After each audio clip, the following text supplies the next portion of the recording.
Hey, She Slayers, and welcome to another episode of She Slays the Day podcast. I am your host, Dr. Lauryn Brunslick, and it's another solo, bitches. Um, y'all really loved the last solo, like a lot. Episode 222. It doesn't have like a super like heartfelt woo woo. Like you might just scroll past it and be like, oh yeah, why tracking numbers is important. But those that have listened to it, I have probably gotten more feedback on that episode than some guest ones that I was like, oh wow, all right, cool, you liked it. So I have a goal for today though. So my goal is, so Kirby's always wondered, like Kirby's just a numbers guy. We're both like, we like experimenting. This is one of the things that I think is one of my greatest strengths is I like doing just like taking action and seeing what the result is and then making an informed decision afterwards. I don't want to say I'm not afraid to make mistakes because like I hate failing. Oh my God.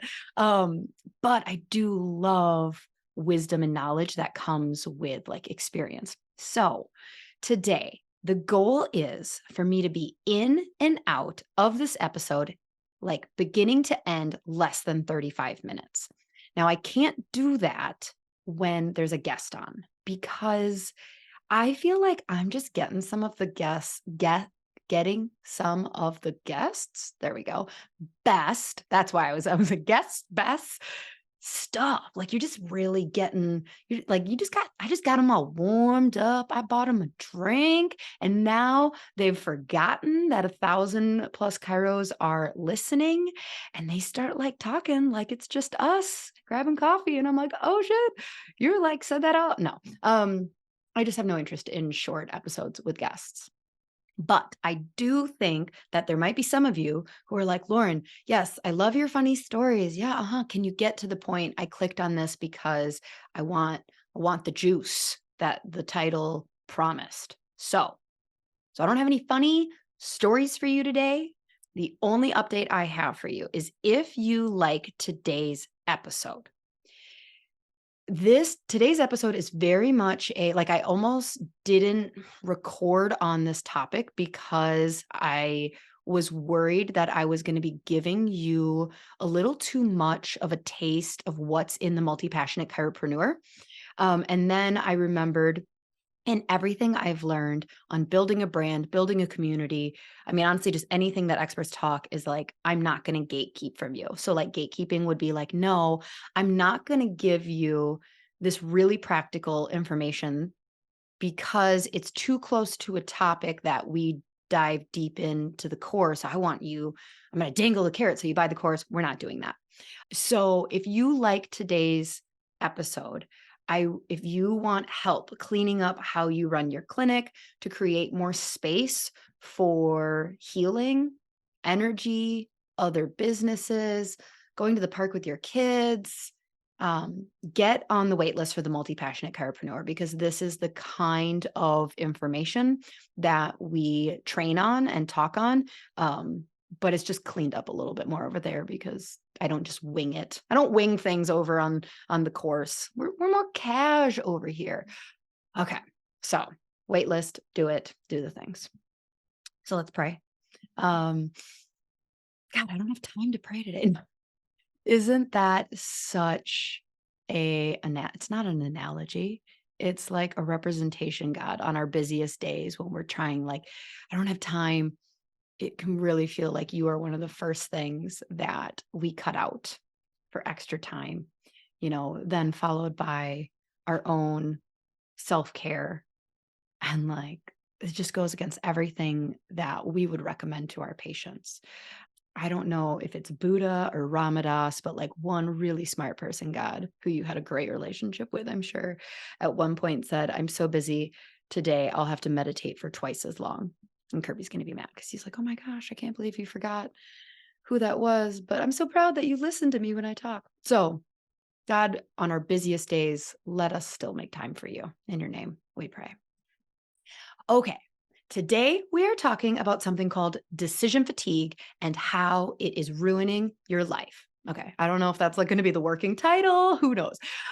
So I first saw decision fatigue on TikTok. And it was how it related with a husband to a wife. So this husband was saying, like, men, are you exhausting your wives with decision fatigue? And the example was that this dad was heating up breakfast for their toddler. And it was like a blueberry muffin that had just come out of the oven or something like that. And as he was like pulling the muffin out of the tin and like prepping it, he asked his wife, are these still too hot to give to their daughter? And like she's across the room doing something else. He's the one holding the muffin. He like definitely knows like, how to take care of a child also, right? And so is one of those things where it was like he didn't need to ask her. He could have decided like, is this, it's kind of this passing the buck thing of like, I don't want to make this decision. I'm just going to go to the authority who, whatever. So it made me start to realize that this is something that I see a lot of chiropractors deal with within their businesses. And obviously, I don't want to say that this is a woman specific thing because, like men, I think you are likely very guilty of doing this in your practices. But are you, like the evidence is just there, people, that husbands are more likely to do this to their wives than wives are to the husbands. It's just, okay, don't shoot the messenger. So, men, listen up because you're probably doing like dealing with decision fatigue in your clinics, but you're also probably doing this to your wife. So, okay. So, step 1 is we need to understand what is decision fatigue and why we don't want it in our lives. So, according to registered psychotherapist Natasha Duke, decision fatigue is a phenomenon as opposed to a diagnosed medical condition where the more decisions a person makes over the course of a day, the more physically, mentally, and emotionally depleted they become. So, can you see why? Like, this is a very interesting thing to talk about when we have so many people in life that are burnt out. So, one of my personal goals with She Slays brand is to just bring more joy, like help chiropractors remember why they chose this profession, help chiropractors find that joy because I feel like whether you're an associate or a clinic owner, a lot of times running a small business can take a lot of the joy out of this cool profession that you chose. And so I do believe that there are ways that you can run your clinic that is a lot freer, a lot freer. So we know what it is. So is this contributing to some of the burnout that you might be experiencing? And maybe it's not burnout. Maybe you're not feeling burnout, but you're feeling bored. Maybe you just have a lack of enthusiasm for showing up at your clinic. Maybe you don't have that, but like by the time you get home, you're exhausted. The idea of adding one more thing to your plate is just like too much. So, is this contributing to you being in a chronic state of fight or flight? And can acknowledging this in your life start healing the healer, right? Can we get you in a better place for you to be that leader that I know you want to be for your community, for your employees? Can identifying these areas that are draining you that you don't even realize help you just show up better with more enthusiasm, joy, and energy? So, this isn't so when I was talking to Kirby about planning this episode, this isn't about handling situations when you don't have the bandwidth to handle them. Okay.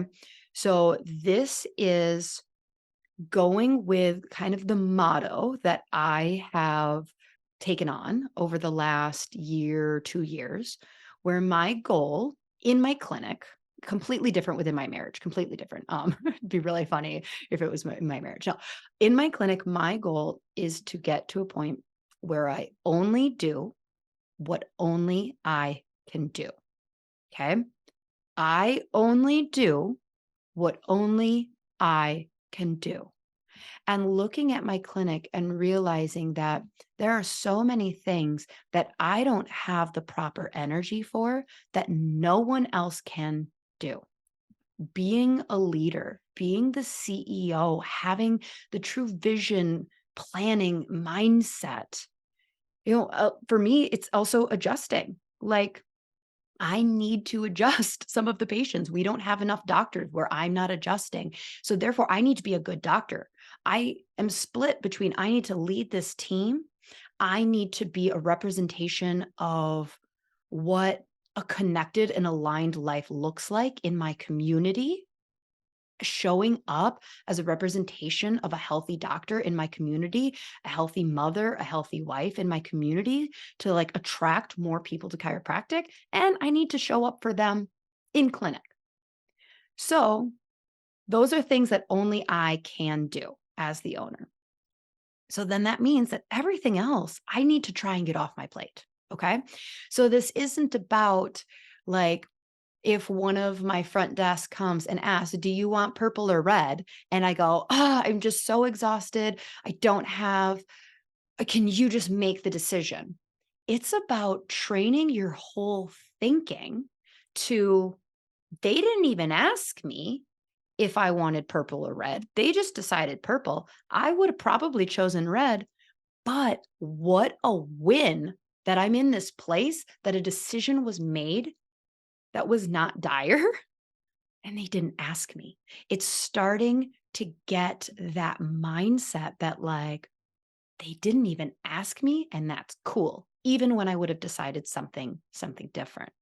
So, step 2, step 1, understanding what it is and why we don't want it, okay? Can we understand why getting rid of this can provide so much more freedom in your life? Yes? Okay. Step 2, identify where it's showing up in your practice. So for me, when I was thinking about where, there's one really obvious one, and then there's one sneaky one. So the obvious one, this is questions that your staff ask you that they are fully capable of handling on their own. So cynical asshole Lauryn is going to come out for just a second. Okay. Like the way you want to handle Google reviews. This is the way I wish sometimes I could respond to dumb employee questions. And I love my employees. They know that this cynical part exists in me, but like we have to scratch the itch somewhere, right? Like that is below, that is not in my job description. Have you tried Googling it? Like all the snarky things that we wish we could, like once once you're aware of decision fatigue, like you might get like, "Oh, the hell? Why are they asking me this question?" Like literally, I don't know. You've trained 4 other CAs on this. I haven't done that part of the job since I was the solopreneur and was running the front desk. I don't know. Have you tried customer support? Like, okay. We got it out. We got it off our chest. So the questions from the staff. So we just had like, Halloween is kind of just on my mind. So this is things of like, what should we give out as treats when kids come in dressed in costumes? What should we be as a team for Halloween? The patient texted this. How do you want me to respond? Can I put a new patient right here on the schedule? Do you like this photo or that one for the social media post? Okay. Like all of the questions. Some of them now, if on the scale of important, very, very important to unimportant, right? They're going to be all across the board. Some of these are truly going to be very, very unimportant questions that you don't need to have your hands in this. Some can be, seemingly more important. The patient said this, how do I respond? And we'll come back to how we start to train them to even approach you with a solution already first versus a blank slate. Okay. So when we get to like, what do we do now in that training? So, this is just again observing, okay, these are questions that they probably could handle without me. Then there's the trickier one that it shows up. And these are the non-questions that you have basically trained your staff to play a game of red light, green light. So they don't move until you tell them to move. So this is if you have systems in your clinic, like you tell your front desk when you're out of face paper and it's time to order more. Okay. They are not even looking at like whether they need to stock this, which, hello, is stocking face paper something that should be? Can you train? Like, can you go like, hey, here's where we store the face paper. When it gets down to 8 rolls, order it. I am not going to like, yeah, these are systems. Will you prep the new patient paperwork for me for this afternoon? Like, it's all of these little things where you don't have a good system in place for them to know when they need to take action, except for to wait for your authority to tell them. Okay. So those are going to be trickier for you because I'm sorry, can I just give you a compliment before all of you have like a micro crisis? If you are in a scenario where systems and procedures are just absolute horseshit in your clinic and you're like starting to go down this like shame cycle of like, oh my gosh, what am I doing? It probably came from a place where you were growing so fast that you didn't have time to put systems and procedures in place correctly. Okay. So, like, I love you and good for you that you had explosive growth at a certain point where you did not have time to do proper systems and procedures. That's okay. Like, yay. So, just like get rid of that shame thing that's happening in your brain right now as you're going, oh my God, this is me. So, step 3, how did we get here? So I'm glad we just talked about getting rid of shame because we're about to talk more about this is on you. It's a lot on you. I'm so sorry. Um, it is probably your own control issues and needing to micromanage. This is also probably the way that you have set up training and onboarding your new employees. And oof, God, I feel so terrible right now. But you know what? This is tough love, people. Tough love. It's also because you've created an environment where they're scared to move without your direction. They're afraid of what the punishment is of making a mistake in your office. Okay. It is probably one of those. So I'm not saying everyone who has this has created a space where employees are scared to make mistakes, but maybe you have. Maybe you have. Now, I can speak like this to you because I am that person. I am 100% where I would say the first 8 years of practice where I was a leader, I was not always my best. It wasn't like I was a monster or anything like that, but uh, I definitely had created a space where making a mistake was a scary thing. Okay. So I can speak to you like this because I've been there and I can tell you that you don't want to be there as a leader. We're in a economy where CA turnover, associate turnover is going to really suck for our practices. It is hard to keep great employees without paying paying a front desk person $65,000 a year, okay? Like we're competing with that. And so one of the things that we do have control over is being the best boss and leader that we can be. So, we're going to own our shit and we're going to move forward. So we want to start getting this mindset that is 80% good enough. Okay. So for the control freaks in the room and those that like to micromanage, in order for you to clear up more energy, you need to get okay with something being done 80% as good as you would have done it yourself. Okay. So they chose purple, you would have done red. Is purple, I don't even know what this is, like t-shirts. Ugh, I can't even imagine purple t-shirt. Purple's just not my color. So it's really funny that I don't love it. But they chose purple.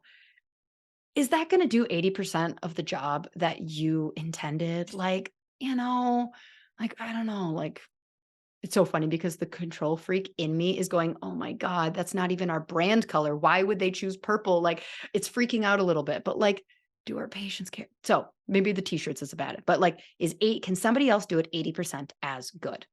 If you just relinquish this freedom, most things, response to a patient, can they do it 80% as good as you would have?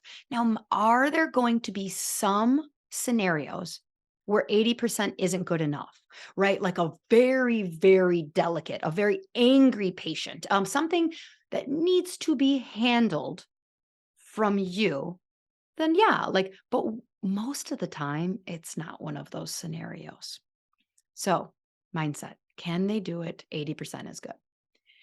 So the step 4, this is the juice here. Like what do we do about this? How do we get out of this hole that we've created for ourselves? So one, you're listening to this and you might be going, "Oh my god. F my employees, they're a bunch of jerks.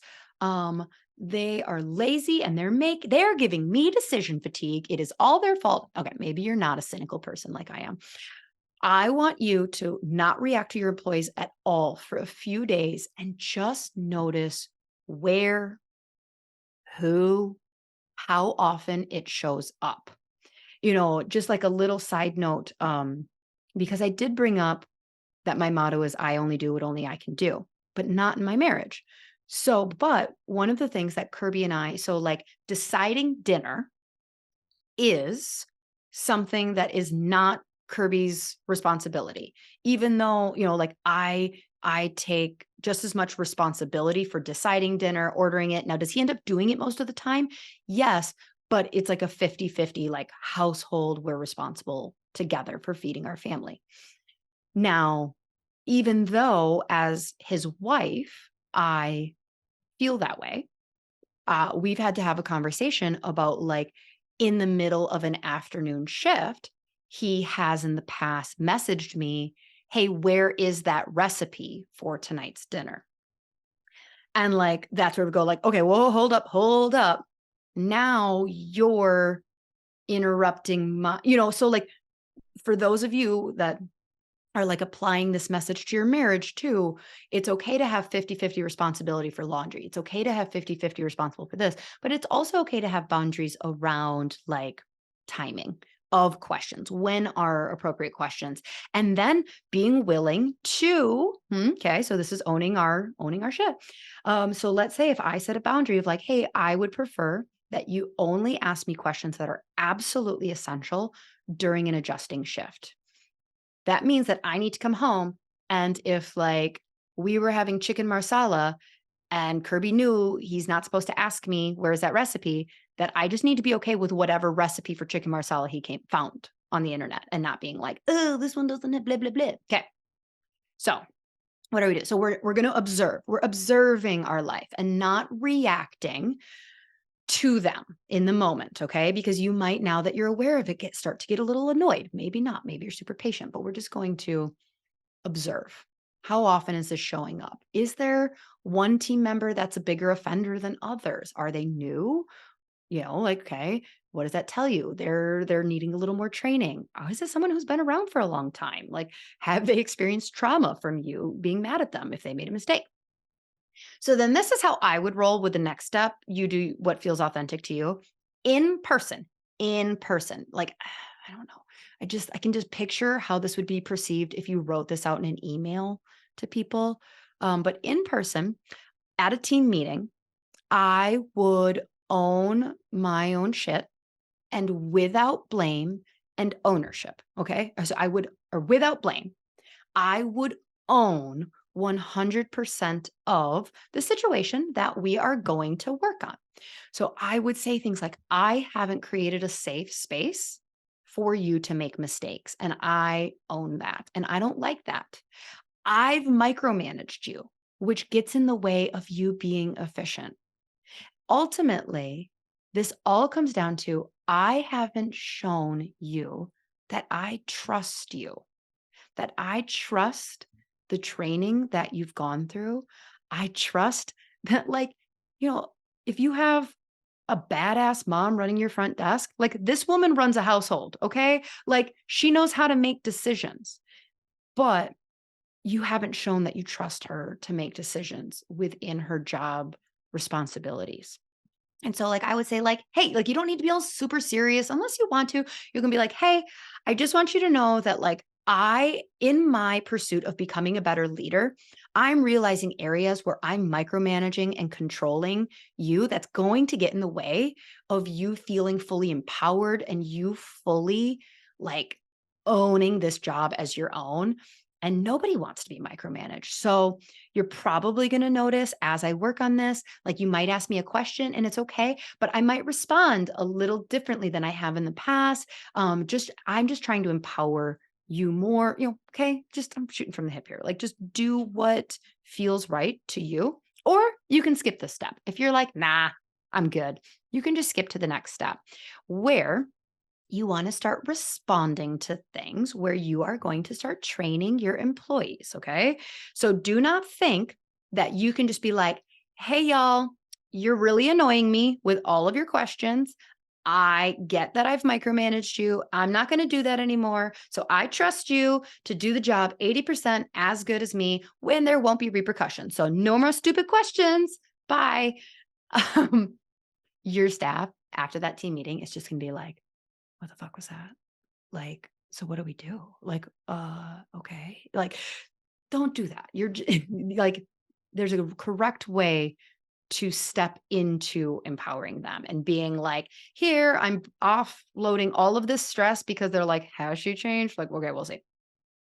So, when you get asked a question, there's a couple phrases that I want you to remember. And if you need to like bookmark this, like if you're driving right now, we're at like 27, 28-ish minutes. So you can come back and write these down when you're at a desk or something. So, one, I trust your judgment on this. What do you think we should do?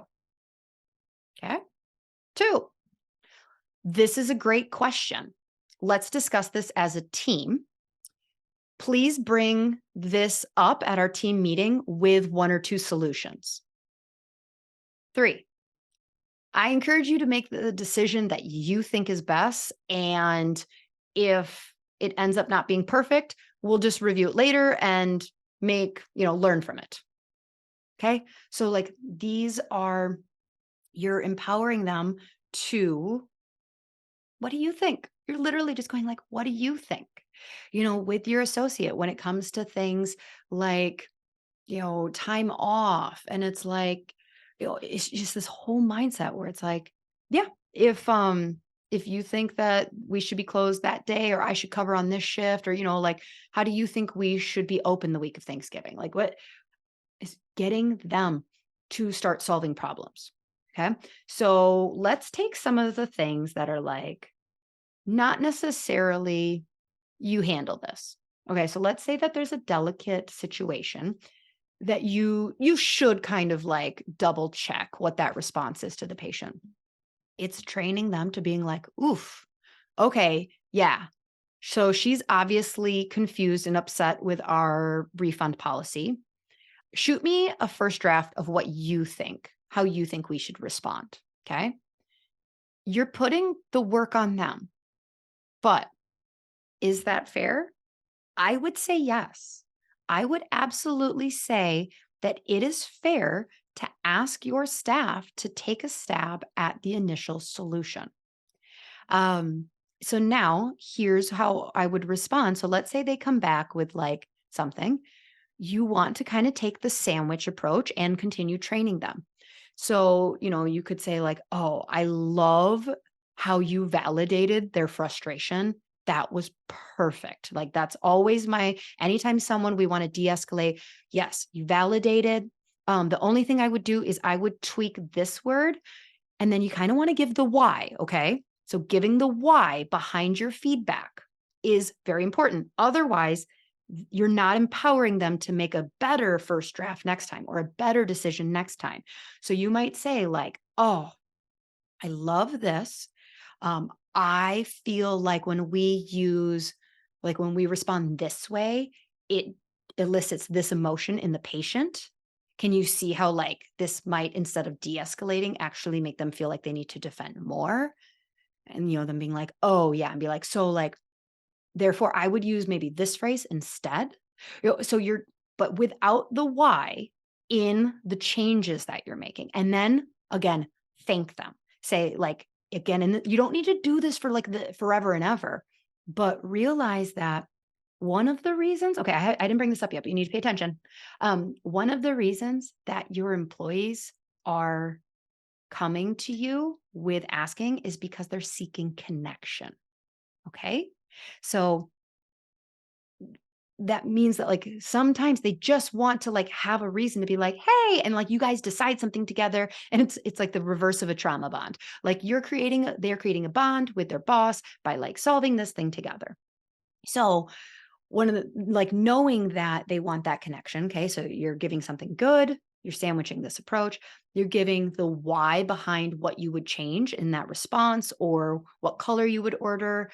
Like I would probably stick with this just because I like sticking to our brand colors. Boom, you're training them for future. They're not going to come at you with a purple shirt. They're going to stick with your brand colors. But then you want to, because they might feel a little bit of embarrassment from that learning moment of like, oh God, I did a bad job. This is why I don't like doing a first draft. Like they feel embarrassed. Maybe they're not, but like I would recommend that ending with this like, hey, first drafts always take feedback. And I can't tell you how much I appreciate you giving me something to respond to, you doing the work on this. You saved me a ton of time and energy by bringing the first draft or this or that. Like give them that positive reinforcement that will eliminate them thinking like, oh, this is why I just wanted to ask her and she would have just come up with a first response best. So like I know about me is that on some things I definitely have opinions and my second draft can be really good, but me creating a second draft from a first draft is so much easier than starting with the first. So there we go. There's decision fatigue, how to identify it and how to eliminate it. Like I said, if this is a topic that you really like, so a couple things on feedback. One, if you like the shorter episode, please let me know. I mean, I guess the numbers will speak for themselves too. We'll see if we get more downloads of this. If you like this episode in general, please share it. Make sure you are subscribed. If you're not following or subscribing to the podcast, wherever you listen, please do that. That really does help our numbers. And if this was a topic that you're like, oh, girl, preach, I need I need more of this, I need help. Again, I highly recommend checking out the Multi-Passionate Chiropreneur, getting on the wait list, checking out the landing page, seeing if it even remotely seems like something that fits with where you're at in your life and your career. We can do a discovery call to make sure you're not going to waste money and you're going to be a good fit, because that is going on sale in December. So coming up fast, and the wait list will save between $600 to $1,100, and get first dibs on one of 32 spots. So enjoy. I love you. You're doing a great job. You're doing a great job. Have a great day.